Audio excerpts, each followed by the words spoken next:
یہ جی جا کے ان کو شبیر نے کھائی کے نیچے جا کے چھپا دیا۔ اب وہاں پہ یہ 3-4 گھنٹے بیٹھے رہے، آگے چل کے میں آپ کو بتاتا ہوں۔ السلام علیکم ناظرین، میں ہوں سلیم میر، امید کرتا ہوں خیریت سے ہوں گے، دنیا کے جس کونے میں ہوں گے۔ جی پیراگراف 48 تک ہم لوگ پہنچے تھے اور اس میں فائنل میں نے آپ کو بتایا تھا کہ شبیر جو ہے وہ لاہور چلا گیا تھا اور دعا زارا نے یہ اسے کہتے ہوئے سنا تھا کہ جب وہ واپس آئے گا تو قدیر اس کے ساتھ ہوگا۔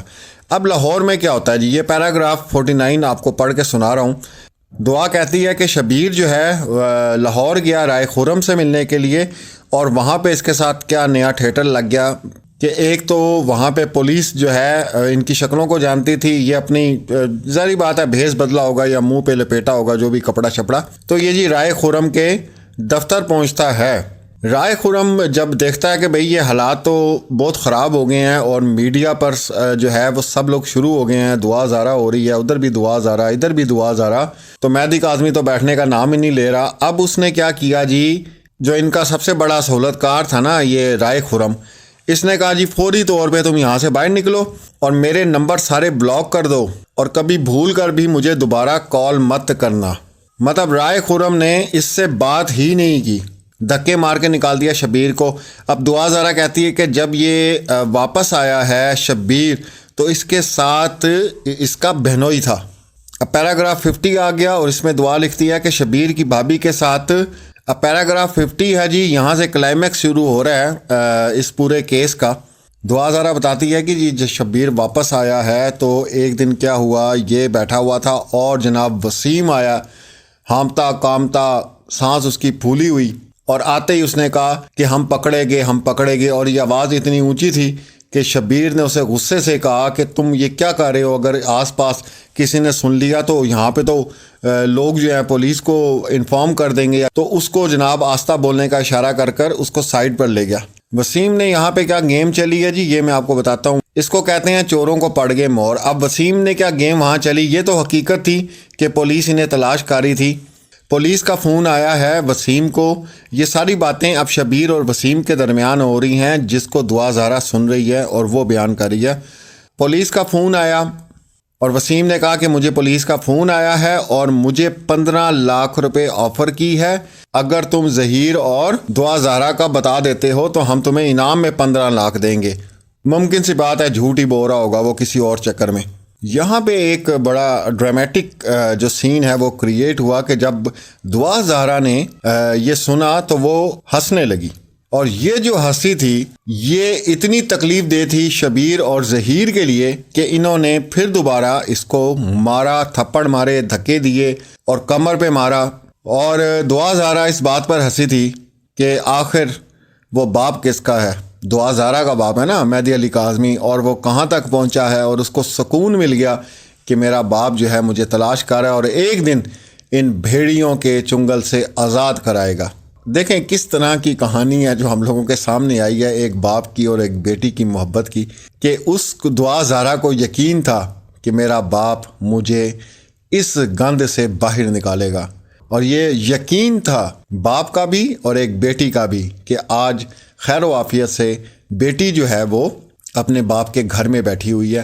آگے ایک اور سین آ رہا ہے اور وہ بھی بہت زیادہ جو ہے نا ڈرامیٹک قسم کا سین ہے۔ اچھا جی، جب یہ دعا زارا نے کہکا لگایا باقاعدہ ادھر، کیونکہ اگر مسکرانا لکھا ہوتا تو میں مسکرانا کہتا آپ کو، اور کیونکہ جو ڈاکومنٹ میرے سامنے ہے، جو سٹیٹمنٹ ہے، اس میں ہنسنا ہی لکھا ہے، تو پھر ہنسنا تو آپ کو پتہ ہے ہنسنا کیسے ہوتا ہے۔ اور مزے کی بات ہے یہ سنٹینس جب میں نے پڑھا تو میں بھی ہنسنے لگ گیا، کیونکہ جب بچے کو یقین ہوتا ہے نا کہ میرا باپ ہیرو ہوتا ہے نا جی، باپ تو ہیرو ہے ہر بیٹی کے لیے، تو وہ کتنی خوش ہوئی ہوگی۔ اچھا جی، انہوں نے اس کو وہاں پہ مارا اور دھمکیاں بھی دیں، یہ بھی لکھا ہوا ہے۔ اب پیراگراف 51 آ گیا جی۔ اب ان کی شکلیں سب کی اتر گئیں، نور بی بی کی جتنے وہاں پہ کردار اور جتنے یہ بھیڑیے وہاں موجود تھے، اب ان کو جان کے لالے پڑ گئے، اور وسیم نے ان کو بتایا کہ سندھ پولیس جو ہے وہ پہنچ گئی ہے اور تم لوگوں کو تلاش کر رہی ہے۔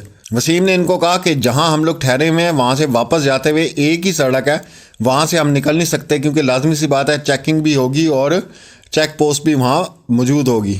وہاں ظہیر صاحب نے کہا جی اپنے سارے موبائل دے دو اور اس کو کھائی میں پھینک دو، کیونکہ ان موبائل کی لوکیشن کی وجہ سے ہم پکڑے گئے ہیں اور پولیس جو ہے وہ ہم تک پہنچ گئی ہے۔ وہاں پر جی یہ آپس میں سارے جو گھر والے تھے، یہ جتنے جو ہیں لوگ تھے، آپس میں لڑنا شروع ہو گئے، اس لڑکی کی وجہ سے ہم پھنس گئے ہیں، تم نے ہمیں غلط مشورے دیے۔ اور ظہیر جو ہے وہ شبیر کو کہنے لگ گیا کہ تمہاری وجہ سے ہم پھنس گئے ہیں، وہ اس کو کہنے لگ گیا۔ اینی ہاؤ جی آپس میں ان کی وہاں پہ شدید جسے کہتے ہیں لڑائی بھی ہوئی ہے۔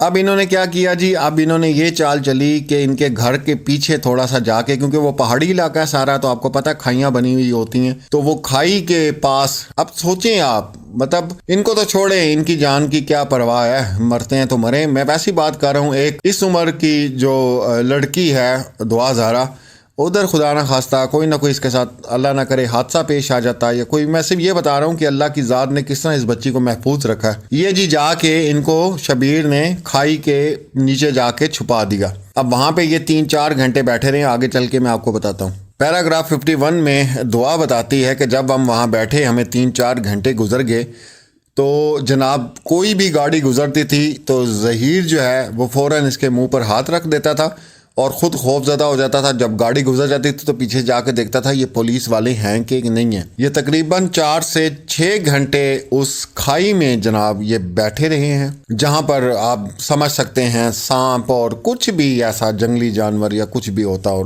وہاں پہ کیا کچھ ہو سکتا تھا۔ خیر اللہ نے اس کی حفاظت فرمائی۔ یہ جناب وہاں پہ بیٹھے رہے ہیں اور انہوں نے دعا زہرا کا جو ہے وہ منہ پہ بھی ہاتھ رکھا کہ یہ چیخ نہ مار دے۔ پہاڑی علاقہ آپ جانتے ہیں، اس میں آواز جو ہے وہ گونجتی ہے، ٹکرا کے واپس آتی ہے، تو انہوں نے اس کے منہ پر ہاتھ جو ہے وہ رکھا دبا کے، چاہے اللہ نہ کرے اس دعا زہرا کا سانس ہی رک جاتا۔ یہ اتنے ظالم لوگ ہیں، ہم کیوں کہتے ہیں یہ گینگ ہے، یہ آپ لوگوں کو سمجھ آ جائے گی اور انشاءاللہ یہ ثابت ہوگا یہ گینگ ہے۔ اچھا یہ تینوں لوگ جی وہاں جھاڑیوں میں بیٹھے تھے 6 گھنٹے، اور یہاں سے شبیر اور وسیم جو تھے وہ جا چکے تھے پتہ نہیں کہاں سے، پہاڑیوں پہ چڑھ کے اس کیونکہ واپسی کا راستہ ایک ہی تھا، تو انہوں نے جو بھی چور راستہ تھا دونوں نے جب اختیار کیا اور جناب گاڑی کے انتظام میں پہنچے کہ فوری طور پہ یہاں سے ہمیں اب نکلنا چاہیے۔ پیراگراف 52 آیا جی، اور اس میں دعا زہرا لکھتی ہے کہ اس کو پھر چلانا شروع کیا اس جنگل میں جی انہوں نے، اور چلاتے چلاتے اس کو ایک سڑک پر لے کر آئے۔ یہ سڑک پہ بھی بہت دیر تک جو ہے وہاں کھڑے رہے، اور جب بھی کوئی گاڑی کی لائٹ یا کوئی بھی ایسے نظر آتی تھی دور سے آتے ہوئے، تو یہ بھاگ کر نور بی بی، ظہیر اور دعا زہرا کو یہ جناب کھینچ کے گھڑیس کے جیسے بھی جا کے تو جناب اس کے منہ پہ ہاتھ رکھ لیتے تھے تاکہ اس کی کوئی آواز نہ سن سکے۔ کافی دیر کے بعد جناب 2 گاڑیاں نظر آئیں، جس میں ایک کو شبیر ڈرائیو کر رہا تھا اور دوسرے کو جناب وسیم ڈرائیو کر رہا تھا۔ وسیم کے ساتھ جو ہے وہ شبیر کی بیوی اور بچے وغیرہ بیٹھ گئے، اور شبیر کے ساتھ جو ہے وہ نور بی بی، ظہیر اور دعا زہرا بیٹھ گئے۔ انہوں نے جناب وہاں پہ سفر شروع کیا اسلام آباد کی طرف، اور ایک جگہ پر آ کر انہوں نے گاڑی پھر دوبارہ چینج کی، اور جناب یہ جو دعا زہرا بیان میں لکھ رہی ہے وہ گاڑی بتا رہی ہے کیری ڈبہ ہائی روف بتا رہی ہے، وہ انہوں نے لیا اور رینٹ پہ لیا، اور یہ سارے جو ہیں اس کیری ڈبے میں بیٹھ گئے ہیں، اور وہ پھر اسلام آباد کی طرف روانہ ہو گیا۔ اسلام آباد جناب پہنچتے ہی سب سے پہلے شبیر نے کیا کیا، اپنی بیوی یاسمین اور بچوں کو جو ہے وہ جناب بس میں بٹھا کے لاہور کی طرف روانہ کر دیا۔ اب پیراگراف 53 آ گیا۔ پیراگراف 53 میں دعا زہرا بتاتی ہے کہ اپنی بیوی کو لاہور روانہ کرنے کے بعد شبیر جو ہے بس میں یہ سارے لوگ جا کے بیٹھ گئے۔ اب ہم چشتیاں اور بہاول پور جائیں گے، جہاں پر نور بی بی کی بہن اور ان کی خالہ، مطلب شبیر اور ظہیر کی جو خالہ فاطمہ ہے، وہ اپنے شوہر اور بیٹی کے ساتھ رہتی ہے۔ 54 پیراگراف میں دعا زہرا بتاتی ہے کہ یہ اتنا طویل سفر کر کے آپ کو پتہ ہے، اور بس میں جو ہوتا ہے وہ سفر کس طرح کا ہوتا ہے۔ یہ جناب دعا زہرا کو فاطمہ کے گھر لے کر پہنچے۔ وہاں پر فاطمہ جو ہے اس کو جانتی تھی، کیونکہ سوشل میڈیا پر ہر طرف یہی چیز تھی۔ یہاں پہ دعا زہرا لکھتی ہے کہ میں نے وہاں پہ بھی تھوڑی کوشش کی کہ میں کسی طرح فاطمہ کو بتا سکوں، لیکن اس نے سارے راستے ظہیر نے اور شبیر نے اس کو دھمکایا بھی، اور یہ بھی بتایا کہ خبردار وہاں جا کے اپنی زبان کھولی، وہاں تم نے مسکراتے رہنا ہے، ہنستے رہنا ہے، اور بتانا ہے کہ تم والدین سے اپنی نفرت کرتی ہو، اپنی مرضی سے تم آئی ہو۔ وہ ساری فیڈنگ جو یہ شروع سے یہ لوگ کر رہے تھے۔ جب فاطمہ نے اس کو دیکھا اور پہچان لیا، اور پھر دعا زہرا سے تھوڑی بات کی، اور اگر دعا زہرا وہاں ان کے ڈر اور خوف کی وجہ سے مطلب سچ بول دیتی کہ جی یہ مجھے اس طرح اغوا کر کے لائے ہیں، تو لازمی سی بات ہے انہوں نے بھی دھتکار کے ان کو باہر نکال دینا تھا۔ بہرحال جو ان کی بہن، ان کی خالہ جو تھی فاطمہ، اس نے ان کو جگہ دے دی رہنے کے لیے۔ فاطمہ کے جناب جہاں رہ رہی تھی اس کی چھت پر 2 کمرے تھے، وہ 2 کمرے انہوں نے دے دیے۔ اب پیراگراف 55 ہے جی۔ اب اس کی خالہ اور شبیر بیٹھ کے باتیں کر رہی ہے اور دعا زہرا سن رہی ہے۔ شبیر جو ہے وہ فاطمہ سے پوچھ رہا ہے اپنی خالہ سے کہ یہاں کوئی ایسا وکیل ہے جو ہمارا کیس لڑ سکے؟ جو ان کی خالہ تھی فاطمہ، انہوں نے کہا نہیں، یہاں پر تو کوئی موجود نہیں ہے۔ پھر فاطمہ نے پوچھا کہ تمہارے شناختی کارڈ کہاں پر ہیں؟ جس پر ظہیر نے بتایا کہ وہ اپنا شناختی کارڈ تو آلریڈی جو ہے وہ جلا چکا ہے، شبیر کا بھی اس کی پاس ہی تھا۔ تو پھر فوراً اس کی خالہ نے اسے کہا کہ یہ جو شناختی کارڈ کے اوپر چپ ہے اس کو کھرچ دو تم۔ اس سے بھی لوکیشن اور یہ چیزیں جو ہے وہ سامنے آ جاتی ہیں۔